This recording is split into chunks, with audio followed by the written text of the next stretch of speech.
Seja bem-vindo ao propósito 150 dias para crescer com os Salmos. Esse propósito nos foi dirigido pelo Espírito Santo, que nos mostrou que o livro dos Salmos traz uma grande oportunidade de aprofundar o nosso relacionamento com Deus. O livro dos Salmos funciona como um manual para a nossa vida e um excelente manual. Quando você abre o livro de Salmos, você logo lê no Salmo de número 1 que você vai ser bem-sucedido, você vai ser uma pessoa muito feliz, você vai ser um bem-aventurado, você vai ser uma pessoa que vai viver uma vida muito boa se você não andar no conselho dos ímpios, não se deter no caminho dos pecadores. Os pecadores são aqueles que vivem no caminho errado, no caminho do erro, no caminho dos vícios. Você não deve se deter no caminho dos pecadores para não aprender aquilo que eles fazem. Eles vivem errando. Então, você não deve se deter no caminho dos pecadores, porque eles vão puxar você para o caminho dos seus pecados e vão acabar arruinando a sua vida. Então você não deve se deter no caminho dos pecadores e nem se assentar na roda dos escarnecedores. Os escarnecedores são aqueles que ficam nas suas rodas de conversa, jogando conversa fora, falando mal da vida dos outros, murmurando e reclamando da vida, olhando para a vida do vizinho, para a vida da vizinha, falando de coisas aleatórias que não levam a lugar nenhum. Às vezes fazendo piadinhas de um, de outro e às vezes convidando você para aquilo que eles chamam de happy hour, que é a hora feliz, em que eles se reúnem no final da tarde para beber todos os dias ou para ficar falando dos problemas da vida. Se você não andar no conselho dos ímpios, não se deter no caminho dos pecadores e nem ficar sentado nessas rodas dos escarnecedores, mas usar o seu tempo para meditar na lei do Senhor dia e noite para colocar essa palavra em prática, você vai ser uma pessoa feliz. A Bíblia, no Salmo de número 1, compara a pessoa que medita na lei de Deus dia e noite e pratica como a árvore que está plantada junto a um ribeiro de águas, cujas folhas não secam e que dá o seu fruto na estação própria. E o Salmo de número 1 fala que os ímpios, que são os que praticam o mal, eles são como a palha que é espalhada pelo vento. Significa que os ímpios não têm alicerce, eles são como palha, e eles são espalhados pelo vento, significa que eles perambulam por essa vida sem um propósito, batendo a cabeça, sem encontrarem o sentido da vida. Mas aquele que medita na lei do Senhor dia e noite descobre que Deus tem um propósito para a sua vida de trazer para ele vida eterna, saúde, prosperidade, paz, consolação nos momentos de angústia, vitória sobre os inimigos, sobre os adversários, sono tranquilo e tem vida eterna. Depois dessa vida, Deus tem vida eterna para aqueles que estão com Ele. O Salmo de número 1 fala isso. Você vai ser comparado a uma árvore plantada junto a um ribeiro de águas. A fonte desse ribeiro é Deus. Quando você medita na palavra de Deus, você está ligado na fonte, que é Deus. Então você recebe água limpa e água corrente. Você sabe que água parada traz doenças, traz morte, mas quando você lê a palavra de Deus todos os dias e medita nela para pôr em prática durante o dia e durante a noite, você recebe águas correntes, águas limpas que trazem vida e que matam a sede da sua alma, trazendo esperança, renovação, força, fé, comunhão, harmonia, felicidade, união na família, força para o trabalho, restauração nos relacionamentos que foram quebrados. Isso significa folhas que não secam. E o fruto na estação própria significa que na infância, na adolescência, na juventude, na idade adulta e até na velhice e até depois da morte, você sempre vai produzir aquilo que você espera, porque Deus está com aqueles que buscam a Ele constantemente. Depois desse salmo de número 1, que começa falando como ser bem-sucedido, você passa por vários salmos, em que cada salmo traz uma fortaleza para a sua vida. Você aprende cada dia mais que Deus está com você. Você abre o salmo de número 2 e lá está escrito que não adianta as pessoas quererem lutar contra Jesus, porque Jesus é o Filho de Deus. Ele é o Filho de Deus e ele é aquele que abençoa a todos os que estão nele. O Salmo de número 3 fala: Como se têm multiplicado os meus inimigos e os que desejam o meu mal. Porém, eu deitei e dormi, porque o Senhor me sustentou. Então, o Senhor vence todos os nossos inimigos. Eles podem se multiplicar, podem buscar o nosso mal, mas mesmo assim, nós que estamos em Deus, vamos dormir, deitar e descansar, porque a nossa confiança está em um Deus que tem o domínio e o poder sobre todas as coisas. O Salmo de número 4 fala: Na angústia me deste largueza. Em outras palavras, mesmo quando eu estou em angústia, o Senhor me deixa tranquilo. Na angústia, o Senhor me dá largueza. E o Salmo de número 4 fala: Mesmo nas situações difíceis, eu senti mais alegria do que os meus inimigos quando se multiplicava-lhes o vinho e o trigo. Em outras palavras, os ímpios podem estar com a mesa repleta de vinho e de trigo, mas a alegria que Deus oferece para os que confiam nele, mesmo no meio das situações difíceis, é maior do que aqueles que estão longe de Deus. O Salmo de número 8 fala: Quem é o homem para que te lembres dele, e o filho do homem para que o visites? Então, no Salmo de número 8, ele faz um questionamento: quem somos nós? Pessoas de carne e osso, pessoas mortais, para que Deus se lembre de nós. E quem é o filho do homem para que o visites? Ou seja, e quem são os nossos filhos, os nossos netos, para que Deus venha se preocupar conosco e com eles?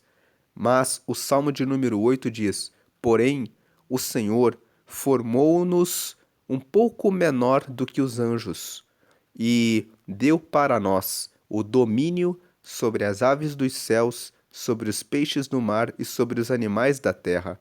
Tudo o que criaste deixou no domínio do ser humano. Então, esse Salmo de número 8 faz uma questão, apresenta uma questão. Quem nós somos para Deus, um Deus tão grande e poderoso que criou os céus e a terra, que formou tudo para que ele se preocupasse conosco? Mas ele se preocupa conosco. Ele nos deu tudo o que ele criou para nós podermos experimentar muitas coisas maravilhosas nessa terra. Deus deu isso para o ser humano, apesar das nossas limitações. Então, sempre que você pensar em se menosprezar, em se diminuir, lembre do Salmo de número 8. Deus criou o universo e entregou nas minhas mãos para que eu possa desfrutar de tudo isso que existe na criação que ele deixou para mim. Não viva macambúzio. Macambúzio é triste, abatido, olhando para o lado negativo da vida. Deus formou você do pó da terra, mas ele criou coisas maravilhosas e ele colocou no domínio de todos. Não é no domínio de algumas pessoas, é no domínio de todos e isso inclui você. Lendo os livros, os salmos que estão aqui, você vai aprender no Salmo 23 que o Senhor é o meu pastor e nada me faltará. Então, ele promete que ele vai estar sempre com você, trazendo provisão, trazendo consolação nos momentos de angústia, de aflição, de dor e sofrimento. Ele não promete uma vida sem nenhum sofrimento, mas ele promete que não vai faltar a, a amizade, o consolo, a proximidade dele para todos aqueles que confiam nele. Então, quando você vai passando de salmo por salmo, você vai aprofundando o seu relacionamento com Deus e aprendendo que Ele está conosco em todos os momentos. Nos momentos de angústia, o Salmo 46 diz: Deus é o nosso refúgio e fortaleza, socorro bem presente na hora da angústia. E ainda no mesmo Salmo 46, no versículo 10, está escrito: Aquietai-vos e sabei que eu sou Deus. Serei exaltado entre as nações, serei exaltado sobre a terra. Ele está dizendo: fique tranquilo, aquiete-se, eu serei exaltado. As pessoas verão o meu poder sobre a sua vida. Elas verão a provisão, a solução, a orientação, a resposta que eu vou dar para você. Confie em mim. E nos momentos de louvor, o Salmo 100 fala: Celebrai com júbilo ao Senhor. Todos os moradores da terra sirvam a Ele com alegria, sirvam a Ele com canto. O Salmo 117 convoca todas as nações. Louvem ao Senhor todos os povos, pois Ele tem todo o poder. O Salmo 121 nos fala: Elevo os meus olhos para os montes. De onde me virá o socorro? O meu socorro vem do Senhor que fez o céu e a terra. Veja que o Salmo 121 fala que o socorro vem do Senhor que fez os céus e a terra. Você acha que o Deus que fez o céu e criou toda a terra não tem poder para ajudá-lo, para ajudá-la naquilo que você precisa? É claro e é muito certo que ele tem poder para ajudar você. O Salmo 113, no verso 15, fala assim: Quem é como o Senhor, nosso Deus, que habita nas alturas e que se curva para ver o que se passa nos céus e na terra? Ele é tão grande, o nosso Deus, que ele precisa se curvar para poder ver o que está acontecendo nos céus. E ele tem que se curvar ainda mais para poder ver o que acontece nessa terra. Quando o texto fala que ele precisa se curvar para ver o que acontece nos céus e na terra, isso significa que ele é tão grande, que ele precisa se inclinar para ver no detalhe o que está acontecendo no céu e na terra, de tão grande e poderoso que ele é. Então, você tem um Deus muito poderoso que quer abençoar a sua vida, salvar você dos seus pecados e cuidar de você nessa terra até a eternidade. Essa é a mensagem dos Salmos. Quando você vê os Salmos, não isoladamente, mas em perspectiva, como um livro que traz a revelação de Deus, você vê que o Salmo de número 1 fala que você vai ser bem-sucedido se você meditar na lei de Deus dia e noite e colocá-la em prática, e ao longo do livro dos Salmos você vai entendendo que Deus está com você em todos os momentos, até que você chega no Salmo 150 e lá está escrito: todo ser que respira, louve ao Senhor, louvai ao Senhor, mostrando que o destino, a rota certa dessa vida é meditar na lei do Senhor dia e noite para colocar em prática, porque você vai ter a companhia de Deus até o final da vida. E quando chegar no seu último suspiro, você vai lembrar: todo ser que respira, louve ao Senhor. Esse é o, o caminho da meditação do livro dos Salmos. E por isso que o livro de Salmos traz essa oportunidade de aprofundar o relacionamento com Deus.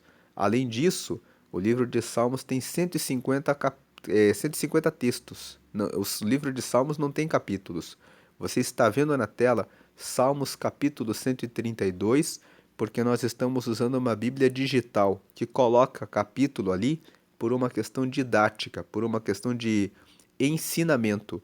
Mas o correto é dizer Salmo 132, ou você pode dizer Salmo de número 132.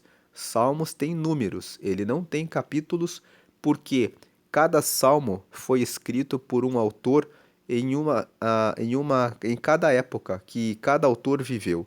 Não existe uma relação de dependência do Salmo 132 com o Salmo 131 e com o 133. O livro de Salmos ele foi organizado pelos israelitas como uma compilação.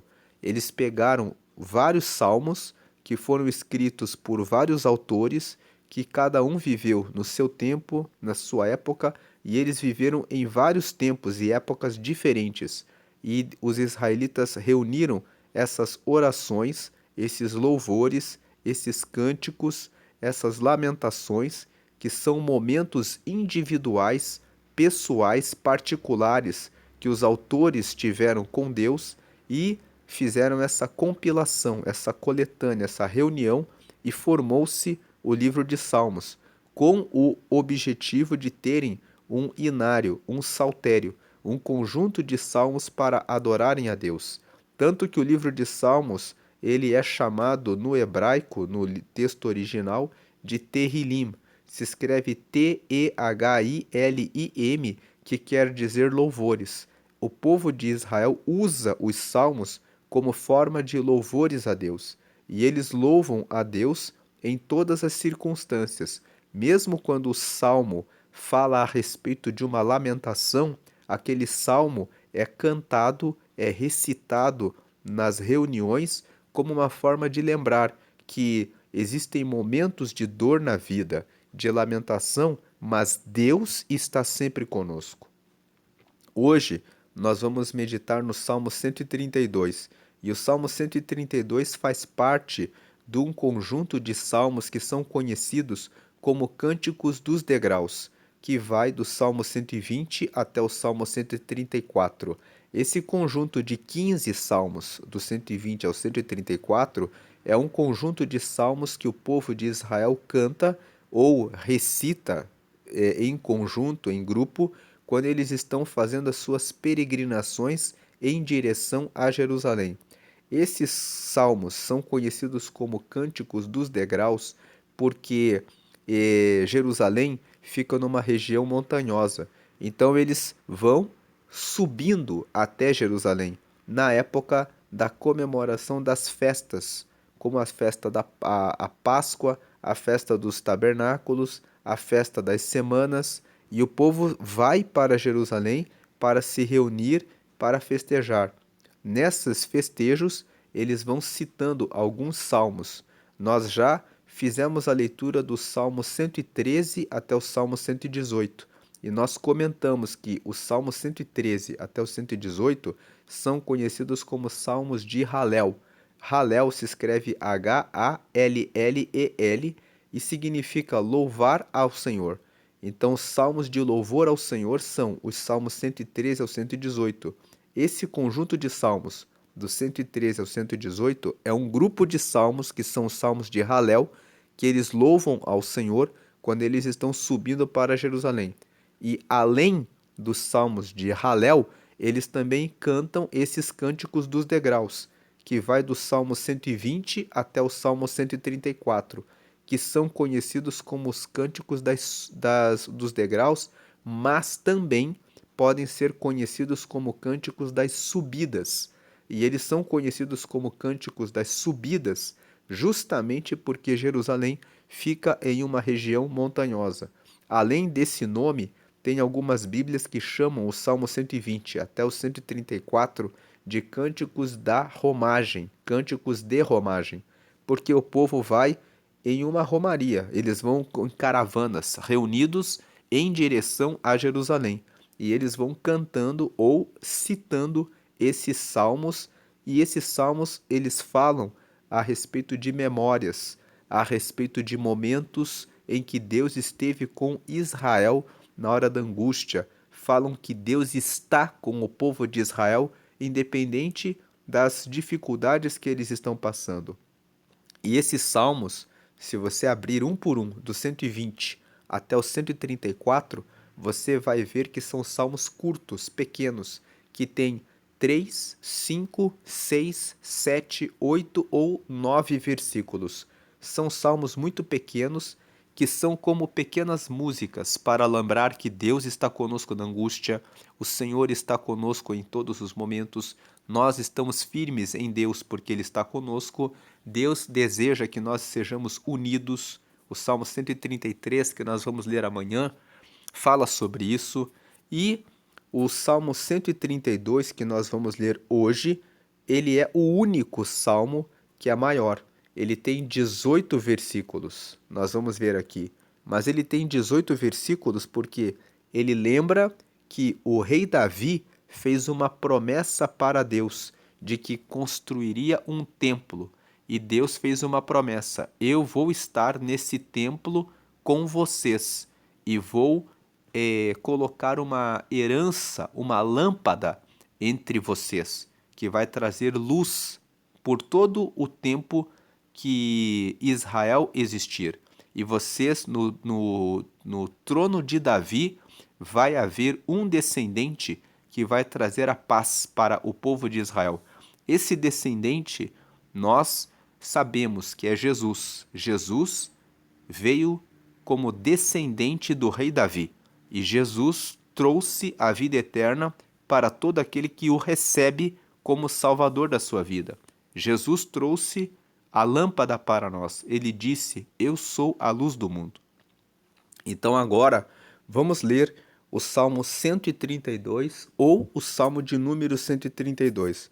Veja que na primeira parte o salmista fala assim: lembra-te, Senhor, de Davi e de todas as suas aflições. Então ele está dizendo assim, ó, lembre de Davi. Quando ele fala lembre de Davi, Davi havia sido rei de Israel. É como se ele estivesse dizendo assim: lembre-se de nós. Nós somos descendentes do rei Davi. Lembre-se de Davi, porque Davi foi seu amigo Deus. Então nós somos filhos de Davi. Lembre-se que nós somos o povo dele. Não se esqueça de nós. Lembre-se de nós. E aqui está um versículo que, na aplicação da nossa vida, nós devemos pedir a Deus: Deus, lembre-se de mim, lembre-se da minha família, lembre-se que nós somos dependentes do Senhor. Você deve orar e pedir a Deus para que Ele se lembre de você, para que Ele se lembre de sua família, para que Ele esteja sempre com você. Nas suas orações, peça isso a Deus. Versículo 2: como jurou ao Senhor e fez votos ao poderoso de Jacó, dizendo: 3. Certamente que não entrarei na tenda em que habito, nem subirei ao leito em que durmo. 4. Não darei sono aos meus olhos, nem repouso às minhas pálpebras. 5. Enquanto não achar lugar para o Senhor, uma morada para o poderoso de Jacó. Então aqui ele está dizendo assim, ó: lembra-te, Senhor, de Davi e de todas as suas aflições.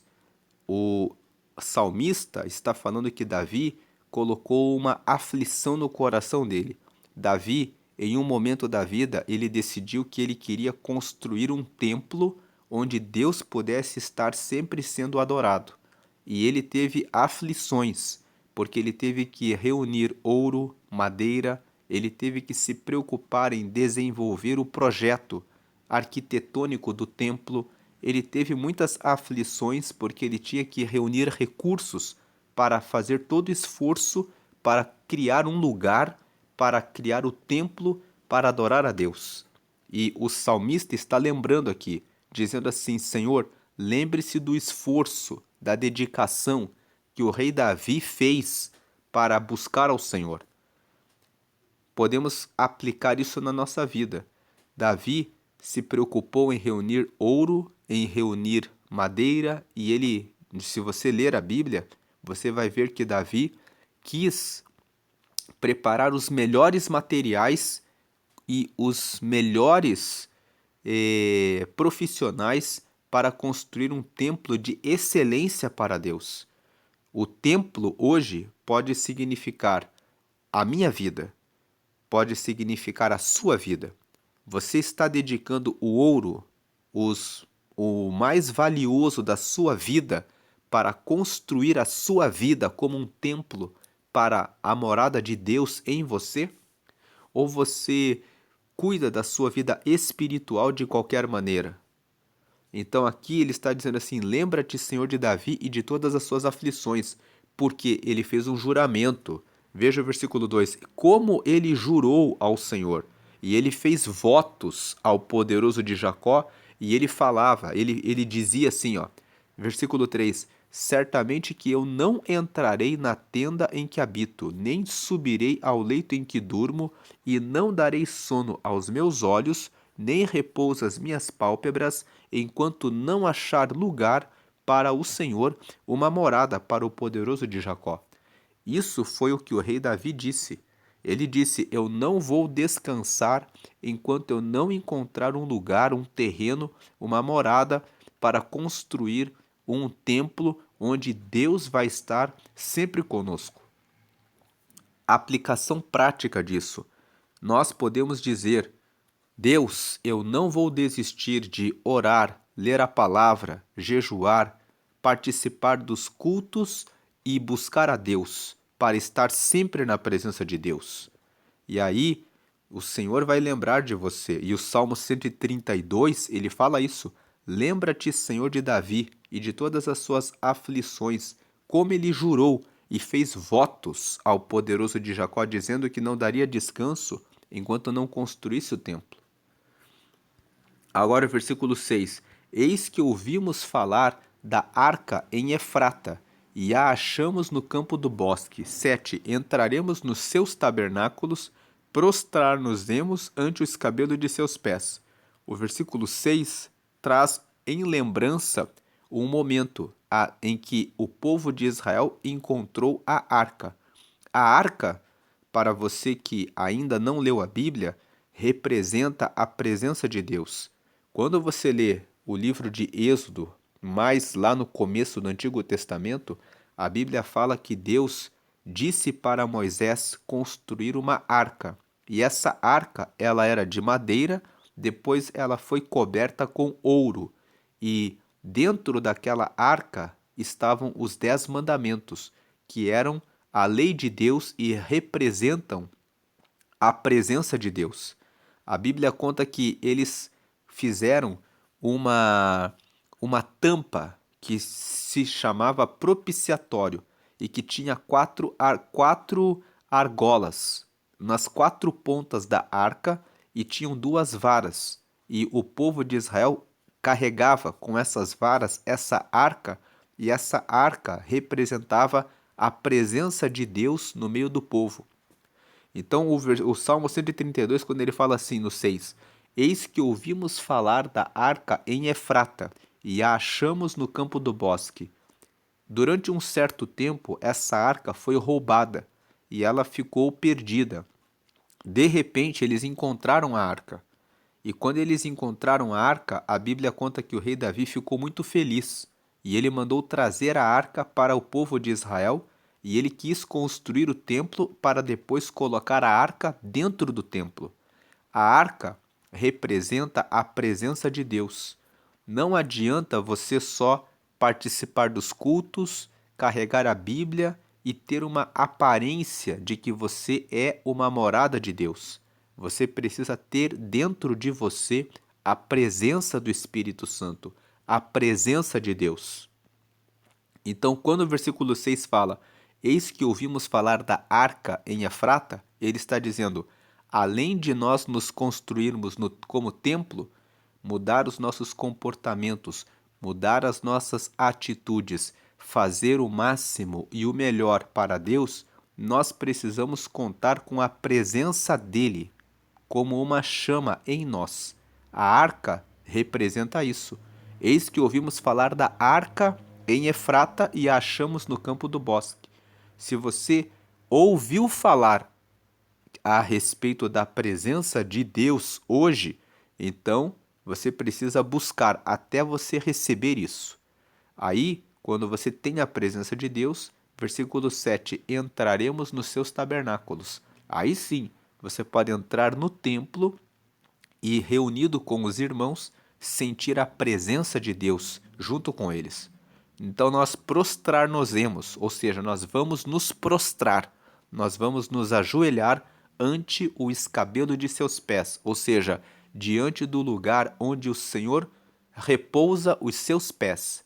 O escabelo dos pés significa o lugar de descanso dos pés.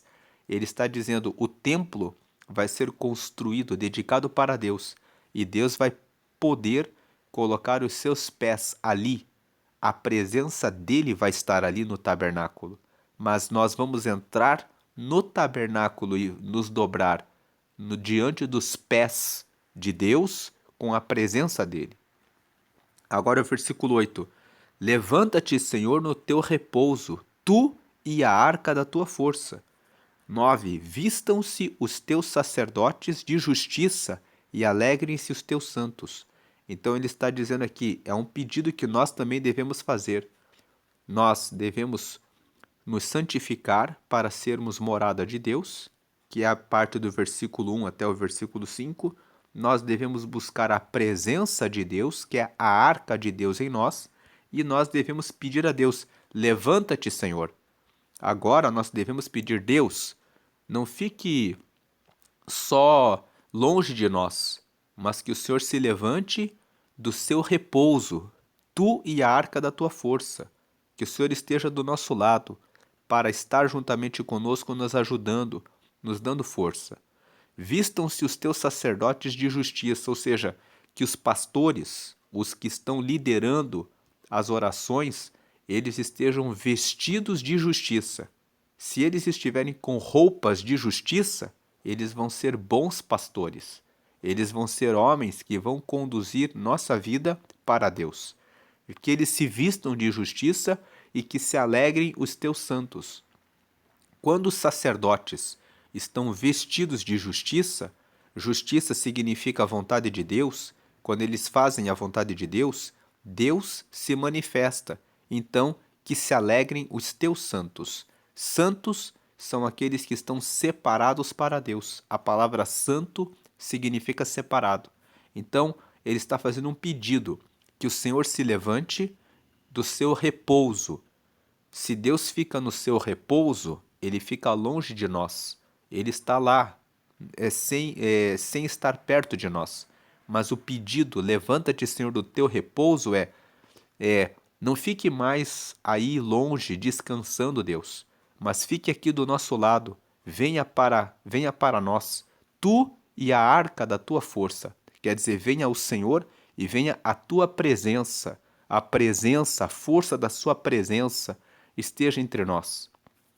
Vistam-se, o 9, vistam-se os teus sacerdotes de justiça, que os pastores estejam cheios de fazer a sua vontade, e alegrem-se os teus santos. E aí, nós que somos os santos, os que separamos a vida para Deus, vamos ficar alegres. Versículo 10. Por amor de Davi, teu servo, não faças virar o rosto do teu ungido. Ou seja, por amor do rei Davi, que se esforçou tanto para construir o templo, para colocar a arca dentro do templo, que se preocupou em fazer tudo de maneira correta para que o Senhor estivesse entre nós. Por amor de Davi, teu servo, não faças virar o rosto do teu ungido.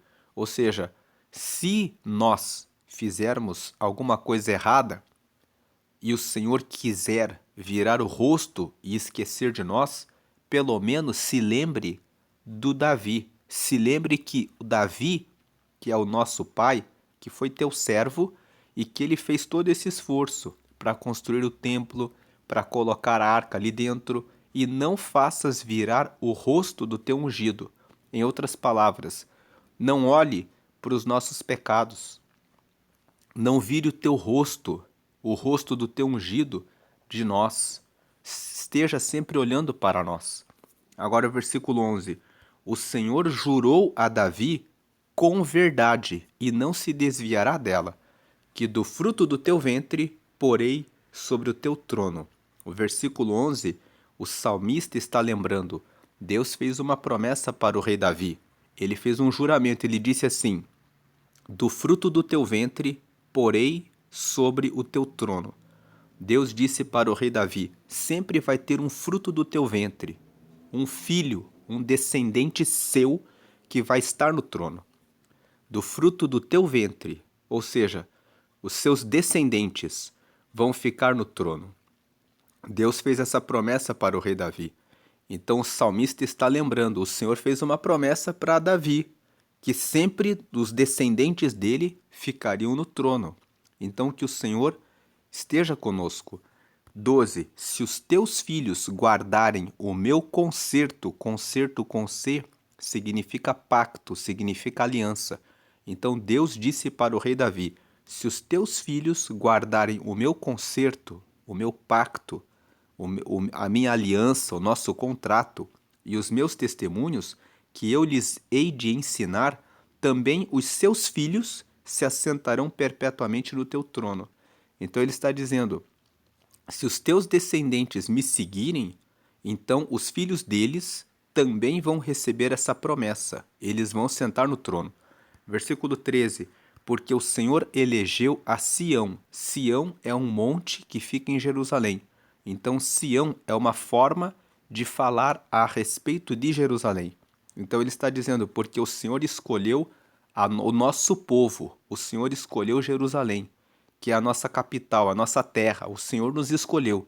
Ele desejou-a para sua habitação, dizendo, Deus desejou estar em Jerusalém, dizendo o seguinte, 14, este é o meu repouso para sempre. Aqui habitarei, pois o desejei. Então ele está dizendo, o Senhor escolheu Jerusalém, escolheu a nossa terra. Ele desejou essa terra, dizendo, aqui é o lugar que eu vou repousar para sempre. Aqui habitarei, pois o desejei. É uma forma de dizer, Deus quer estar em Israel. Deus quer estar conosco. Deus nos escolheu como seu povo. Versículo 15. Abençoarei abundantemente o seu mantimento, fartarei de pão os seus necessitados. 16. Vestirei de salvação os seus sacerdotes, e os seus santos rejubilarão. Rejubilar é jubilar de volta, ter alegria de volta. 17. Ali farei brotar a força de Davi, preparei uma lâmpada para o meu ungido. Veja que ele fala, preparei uma lâmpada. Lâmpada fala a respeito de claridade, fala a respeito de luz, fala a respeito de um caminho que você consegue andar sem nenhum tropeço, por causa da claridade que você tem. Então ele está dizendo, Deus escolheu habitar aqui entre nós. E ele escolheu habitar entre nós, então isso significa o quê? Versículo 15, lendo de volta aqui no topo da tela, que ele vai abençoar abundantemente o alimento e vai fartar de pão os necessitados. Esse pão não é só o alimento físico, mas Jesus, no Novo Testamento, fala que ele é o pão da vida. E quando ele fala que ele é o pão da vida, significa que ele vai nos fartar de alimento e também vai dar a palavra que mata a nossa fome espiritual. Então ele fala, fartarei de pão os seus necessitados. Quando nós estamos necessitados da palavra de Deus, ele é o nosso pão, o pão da vida. 16. Vestirei de salvação os seus sacerdotes, e os seus santos rejubilarão. Deus vai vestir os profetas, os pastores, da palavra verdadeira, da palavra que salva, para que eles nos ensinem os caminhos corretos, os caminhos que nos trazem para Deus. E os seus santos rejubilarão. Como consequência, os que são separados para Deus vão jubilar novamente, vão ficar alegres mais uma vez. Versículo 17, ali é o lugar em que nós reservamos para Deus, quando nós colocamos o nosso corpo, a nossa vida como um templo, e nós buscamos a arca, que é a presença de Deus em nós, ali farei brotar a força de Davi. O rei Davi foi um rei muito poderoso. Então significa, nessas condições, Deus faz com que a força que ele deu para Davi se manifeste em nós. Ele derrama força, ele derrama bênção sobre a nossa vida. Preparei uma lâmpada para o meu ungido. Ele preparou Jesus. Jesus foi descendente de Davi.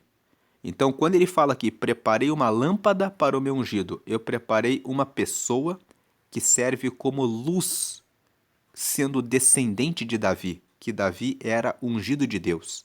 Deus preparou Jesus. Ele é a nossa lâmpada, ele é a nossa luz. E, versículo 18, vestirei os seus inimigos de confusão, mas sobre ele florescerá a sua coroa.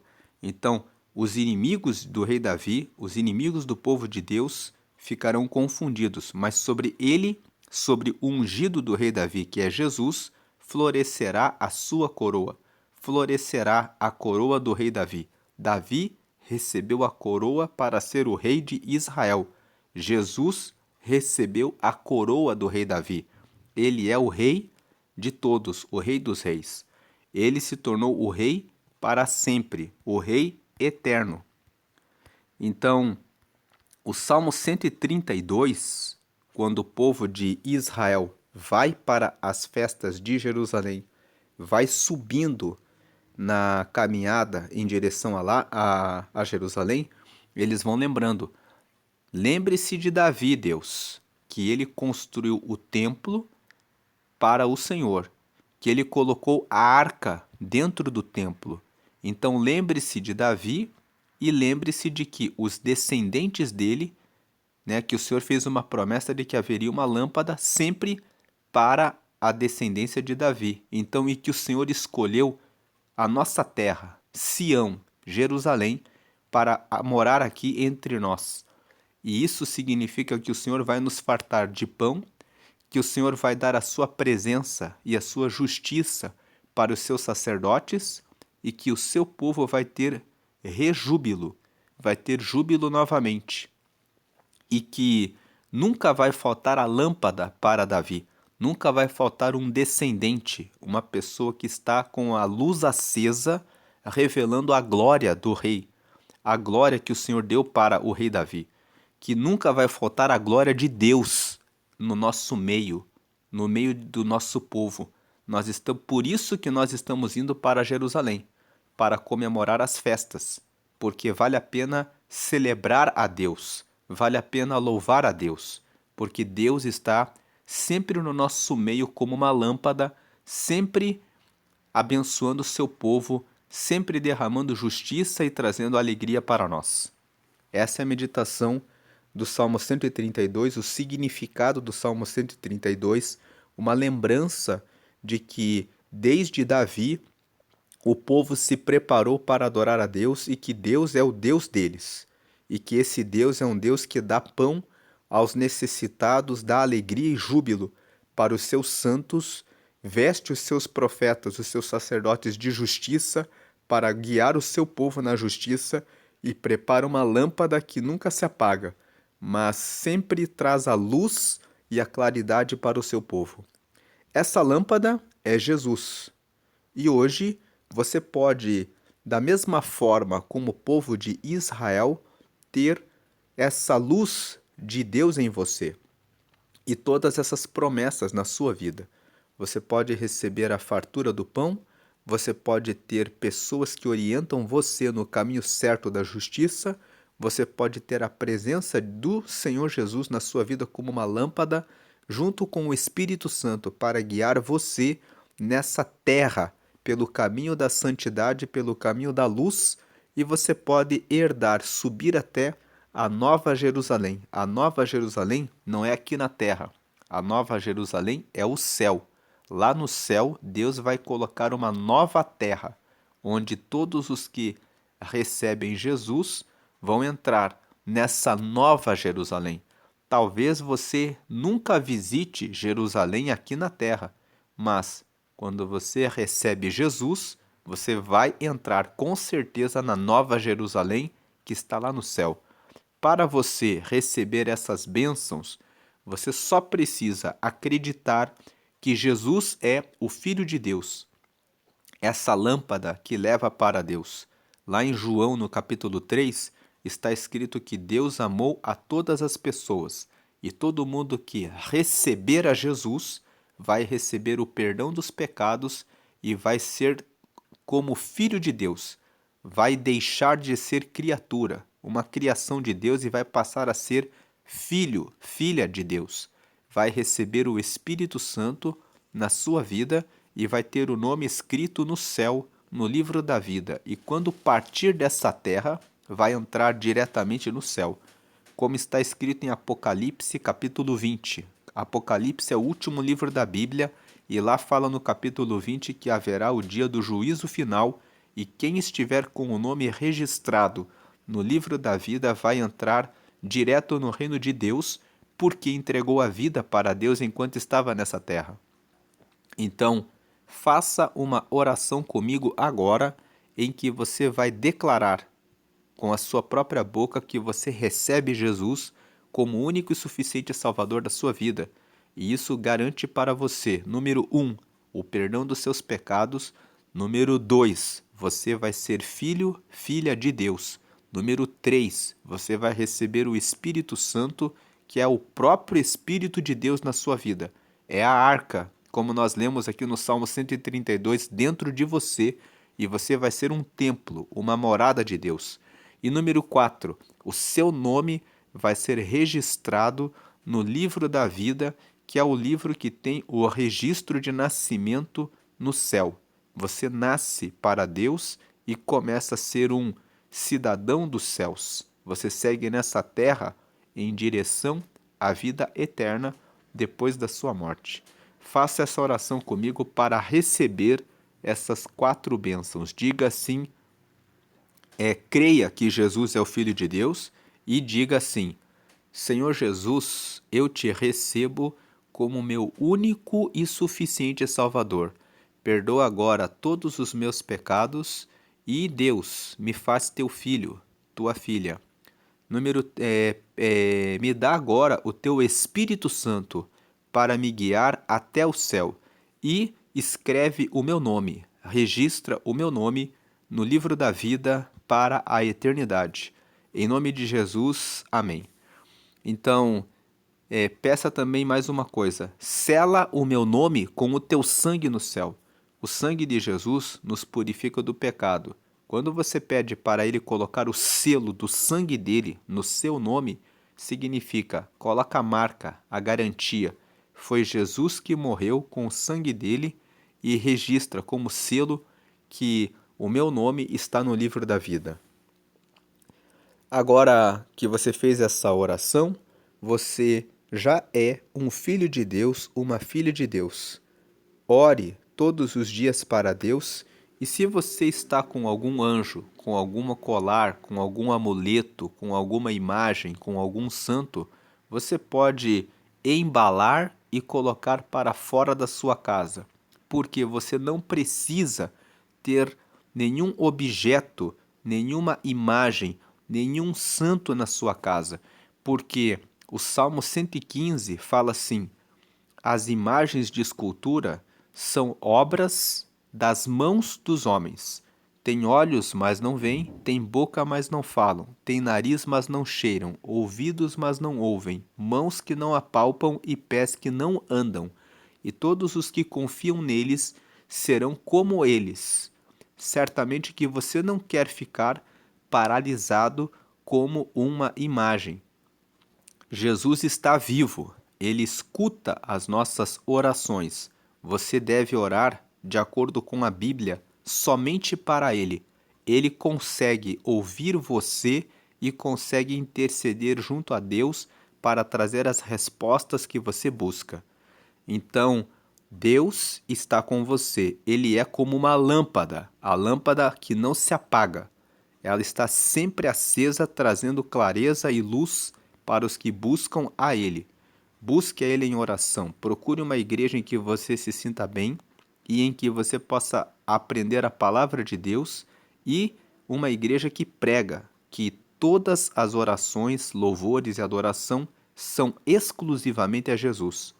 Não fique nos lugares que falam de adoração a santos, imagens, nada disso, porque isso é contra a palavra de Deus. Deus ensina na palavra dele que Jesus morreu por todos, que ele está vivo, que ele escuta todas as nossas orações e que ele traz a resposta para todos os que confiam nele. Ore somente para Jesus.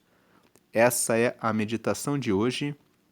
Vamos fazer uma oração. Senhor, te agradecemos pela meditação do Salmo 132, pelo livro dos Salmos que nos trazem a confiança de que o Senhor está conosco todos os dias, nos guardando e protegendo.